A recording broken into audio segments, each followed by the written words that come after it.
जय श्री राम जी।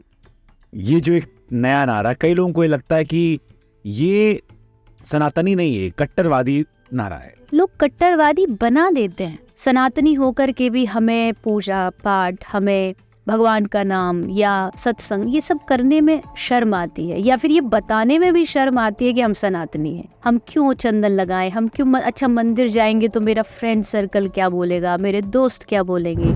चित्रलेखा जी, मेरे जहन में एक सवाल आता है कि राम राम, जय सिया राम, सीता राम या फिर जय श्री राम,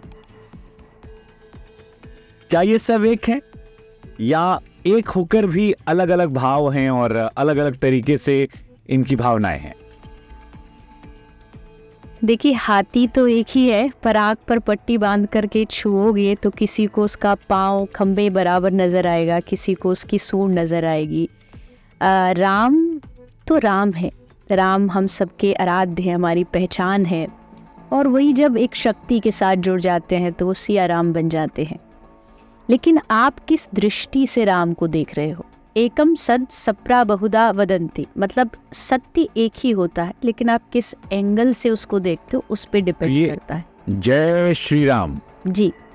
ये जो एक नया नारा, कई लोगों को ये लगता है कि ये सनातनी नहीं है, कट्टरवादी नारा है। आप इत्तेफाक रखती हैं? लोग कट्टरवादी बना देते हैं। राम सौम्यता का प्रतीक है, रामशीलता का प्रतीक है, दृढ़ता का प्रतीक है। लेकिन कहीं भी अगर आप पूरे रावण के साथ उनका युद्ध देख लीजिए, कहीं भी राम ने अपने धैर्य को नहीं खोया, अपनी मर्यादा को नहीं तोड़ा।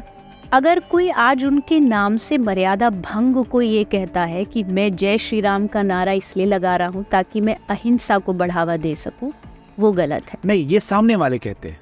आजकल एक आरोप लगना शुरू हुआ है कि जो लोग जय श्री राम का नारा लगाते हैं वो कट्टर हिंदूवादी, जबकि गांव देहात में जो ओरिजिनल नारा है वो जय सिया राम या सीता राम, या जो जैसा आप वृंदावन तो आप राधे राधे कहती हैं, आप हरिद्वार जाएंगे तो बम भोले जी, तो ऐसे ही गांव देहात में जय सिया राम या सीता राम या राम राम।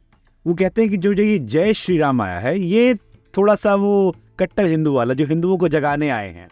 तो जागने में मुझे नहीं लगता इसमें कोई दोष है। अगर किसी के प्रति जय श्री राम कहने से अगर किसी की हिंदुत्व जाग रहा है, किसी की सनातनी भावना जाग रही है, तो बहुत अच्छी चीज़ है कि आप सोए हुए किसी व्यक्ति को जगा रहे हो जय श्री राम बोल करके। ये कोई आरोप लगा रहा है कि जय श्री राम बोलना या उससे हिंसा को जोड़ना, ये गलत है। तो हिंदुओं को जगाने की जरूरत है, क्योंकि आजकल कैंपेन बहुत चलते हैं कि हिंदुओं को जगाना है। बिल्कुल। मुझे ऐसा लगता है कि कुछ चीज़ें जो हिंदू, चलो आप प्रश्न आपका हिंदू है, लेकिन कहीं ना कहीं जो मानव समाज है वो अपने रास्ते से भटक रहा है।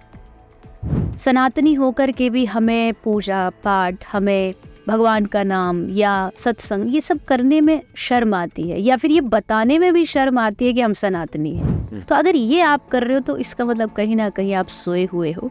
और हमारी परंपरा कहती है उठो जागो हरि शरण चलो, तो जगाने की बहुत आवश्यकता है। आज का युग ऐसा है कि आज नहीं जागे तो फिर बाद में पछतावा होगा, और जब तक पछतावे तक पहुंचेंगे बहुत सारी चीज़ें हमसे छूट चुकी होगी। तो जागिए, अपने धर्म को समझिए, और कभी भी अपने आप को धार्मिक कहने में या सनातनी कहने में शर्माइए मत। ये आपका गौरव है कि भगवान ने आपको इस धर्म में जन्म दिया है, आप भारत भूमि में जन्मे। तो जैसे आप प्राउडली कहते हैं आई एम एन इंडियन, तो वैसे प्राउडली कहिए आई एम ए सनातनी।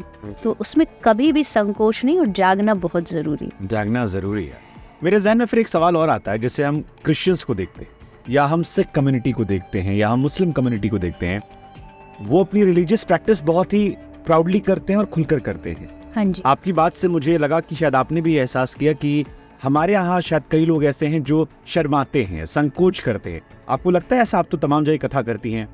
बिल्कुल, और खासकर आज का जो यूथ है उसको थोड़ा सा आउटडेटेड लगता है कि ये हाँ, ओल्ड फैशन लगता है कि ये सारी चीज़ें तो पुराने लोगों का काम है, हम क्यों चंदन लगाएं, हम क्यों अच्छा मंदिर जाएंगे तो मेरा फ्रेंड सर्कल क्या बोलेगा, मेरे दोस्त क्या बोलेंगे। लेकिन जब आप और चीज़ों में ध्यान नहीं देते, आप हर चीज़ में, जब आपको ड्रिंक करनी होती है, आपको कुछ खाना होता है, तो आप क्या कहते हैं, नहीं तो दुनिया है, ये तो कुछ भी बोलेगी, मैं क्यों सुनूं इसकी, माई लाइफ माई रूल्स। तो जब आप वहाँ अपने आप को इस तरीके से सोच सकते हैं तो धर्म के लिए फिर क्यों सोचते हैं? कौन क्या सोच रहा है, मैं करूँ ना करूँ। दूसरों की वजह से अगर आप अपने धर्म से रास्ता भटक रहे हो तो आप बहुत बड़े लॉस में हो।